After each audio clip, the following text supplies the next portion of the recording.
안녕하세요, 축진먹입니다. 맨유가 지난 리그 첫 승을 뒤로하고 브라이튼 원정길을 떠났습니다. 하지만 마지막에 극장골을 실점하며 아쉽게 패배하였는데요. 맨유의 경기력은 어땠는지, 브라이튼은 어떻게 맨유를 공략했는지 알아보도록 하겠습니다. 일단 맨유의 선발 라인업을 보시면 지난 경기와 큰 변화 없는 선발 라인업입니다. 지르크즈가 있지만 부페를 계속 제로톱으로 쓰고 있고요. 부페가 내려오면서 생긴 공간을 사이드 윙어인 레시포드와 아마드가 공략하는 포메이션이다 라고 보시면 될 것 같습니다. 맨유는 주로 카세미로나 마이누가 내려와서 공을 받아주는 피번 역할을 했는데요. 그 두 선수들을 브라이튼 선수들이 맨투맨 마킹하면서 쉽게 공을 잡지 못하게 만들었습니다. 그런데 이 브라이튼의 전방 압박이 전혀 허술하지 않았고 너무 급하지도 않았으며 서서히 맨유의 후방 빌드업을 방해했습니다. 그래서 가운데 쪽에 카세미로나 마이누가 공을 잡기 힘들게 만들었기 때문에 이렇게 사이드 쪽 달롯 쪽으로 공이 갈 때가 많았는데요. 달롯은 오른발잡이 왼쪽 풀백입니다. 만약에 왼발 풀백이었으면 지금 화살표의 방향처럼 어깨로 공을 지키면서 앞으로 전진할 수 있습니다. 하지만 달로는 오른발잡이기 때문에 어깨로 공을 지키면서 전진하려면 이런 방향으로 움직여야 합니다. 즉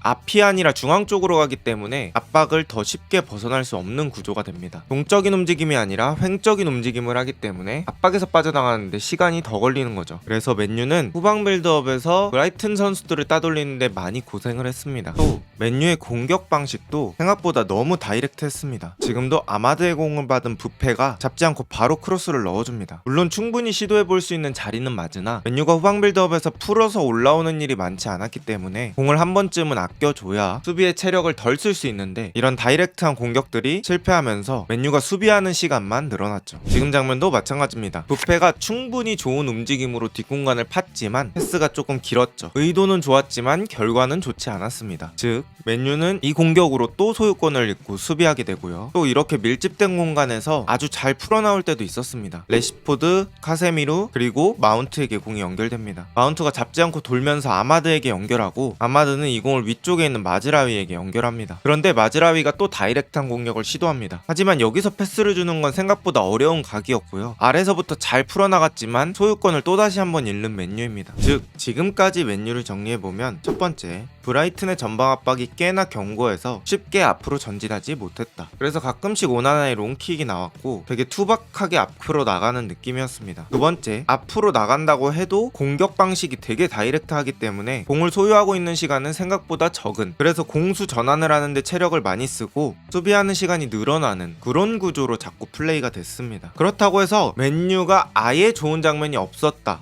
이건 아닙니다. 브라이튼이 전방 압박을 한다? 모든 전술은 짧은 이불과 같습니다. 위쪽을 덮으면 발이 노출이 되는 거고 발까지 덮으면 상체가 노출이 되는 거죠. 지금도 전방 압박의 최대 리스크인 역습을 허용하게 됩니다. 맨유가 우당탕탕하는 상황에서 마이누가 아마드에게 좋은 패스를 넣어주죠. 그리고 아마드가 공을 잡은 순간에 3대2 공격 숫자가 더 많은 상황이 일어납니다. 하지만 아마드는 지금 장면에서 브루노 페르난데스에게 공을 주거나 반대쪽 레시포드에게 연계 패스를 넣어줬어야 합니다. 하지만 아마드가 이렇게 한 번 더 치면서 브라이튼 수비진이 오프사이드 트랩을 쓸 수 있는 상황이 되었고 브루노는 이미 공을 받을 수 없는 상황이 되어버립니다. 그래서 이렇게 레시포드가 뛰는 그쪽으로 패스를 줘야 하는 상황이 왔는데 레시포드의 앞쪽으로 주는 게 베스트입니다. 하지만 각도가 막혀서 그렇게는 절대 줄 수 없었고 결국에는 레시포드의 뒤쪽으로 공을 줄 수 있는 각도밖에 남지 않았습니다. 이렇게 역습 상황까진 만들지만 마무리 과정에서 아쉬운 모습을 보여줬던 맨유죠. 그리고 0대0 상황에서 맨유가 브루노 페르난데스의 고군분투로 다시 한번 앞으로 나가보려고 합니다. 브루노가 엄청난 몸싸움을 견뎌내면서 레시포드에게 공을 줬습니다만 레시포드가 이 공을 마운트에게 한 번에 찔러주는 것도 아니고 부페를 줬다기엔 부페가 전혀 받을 수 없는 그런 강도로 패스를 내줍니다. 경기 전체적으로 레시포드의 아쉬운 판단력 그리고 몸이 좀 무거워 보인다는 느낌이 들었습니다. 결국 이 공을 길모어가 가로채서 소유권이 브라이튼으로 돌아가고요. 이 공격이 계속 전개되어서 이렇게 주앙 페드로의 크로스까지 올라가게 됩니다. 저는 이 장면에서도 살짝 아쉬웠던 게 주앙 페드로가 공을 잡았을 때 맨유 수비진 중에 한 명이 충분히 견제할 수 있는 상황이었거든요. 근데 이 크로스까지의 시간적 여유를 너무 많이 준 느낌이었습니다. 그리고 이 공이 미토마 쪽으로 흘렀고 여기서도 맨유의 수비 인원 인원 분배에 문제가 생깁니다. 미토마의 공을 받을 수 있는 선수는 3명, 하지만 이를 막는 맨유 수비는 2명입니다. 이 공격을 막기 위해선 첫 번째,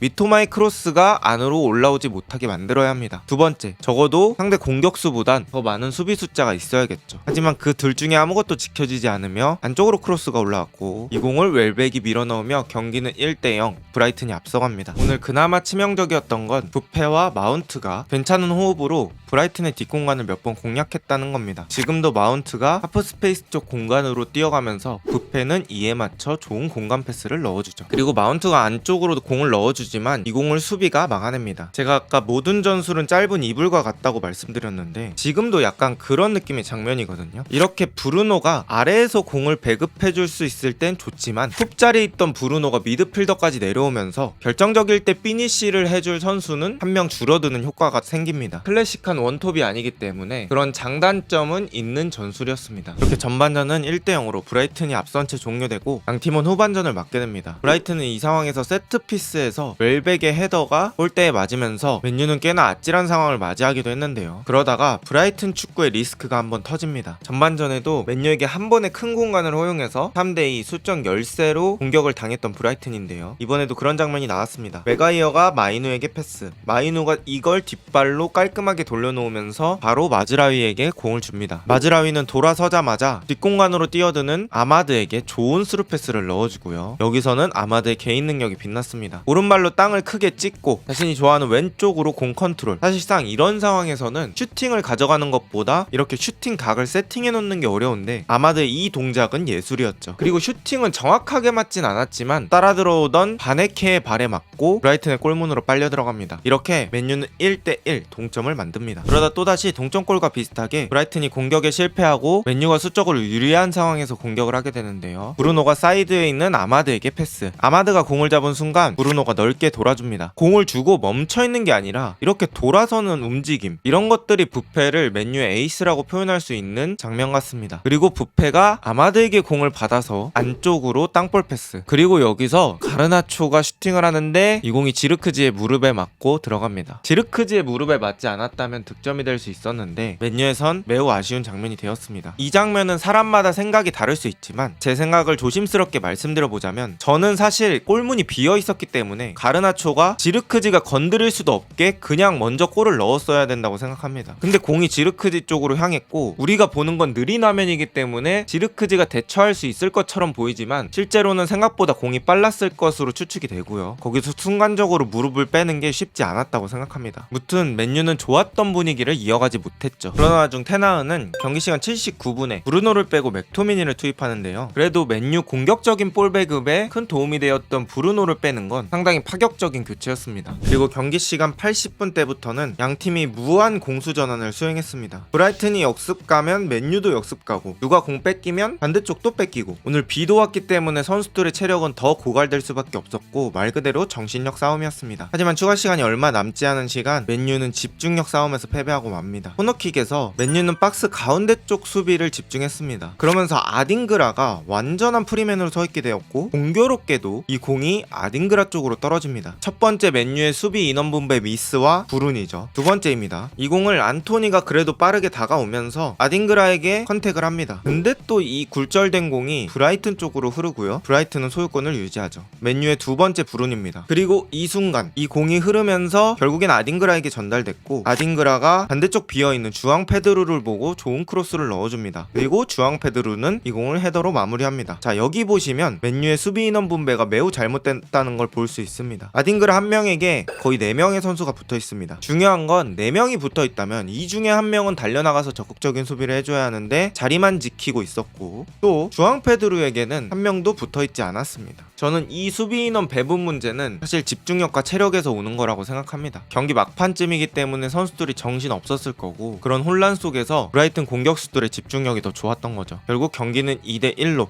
브라이튼이 가져가게 됩니다. 오늘 경기 전체적인 느낌은 첫 번째, 테나흐가 좋다고 느꼈던 22-23 시즌에는 루크쇼를 이용해서 레시포드가 공 잡았을 때 돌아주면서 지공을 하는 패턴들이 꽤나 존재했습니다. 근데 이번 시즌 풀럼전과 오늘 경기를 보면 공격들이 너무 다이렉트하다고 느꼈습니다. 사실 다이렉트한 공격 자체가 문제되는 건 아닙니다. 하지만 지공과 다이렉트한 공격의 비율이 좀 아쉽다고 생각이 될까요? 너무 강강 이런 느낌이 듭니다. 결국 다이렉트한 공격은 빠른 타이밍에 공격을 가져갈 수 있는 장점은 있으나 소유권을 잃을 가능성이 매우 높고, 그렇게 되면 주도하는 축구보다는 수비하는 시간이 늘어나는 축구를 할 수밖에 없게 됩니다. 과연 테나우가 이런 문제들을 수정해서 다음 경기에선 좋은 모습을 보여줄 수 있을까요? 오늘 영상은 여기까지입니다. 비슷한 영상이 궁금하시다면 구독 부탁드립니다. 좋은 하루 되세요.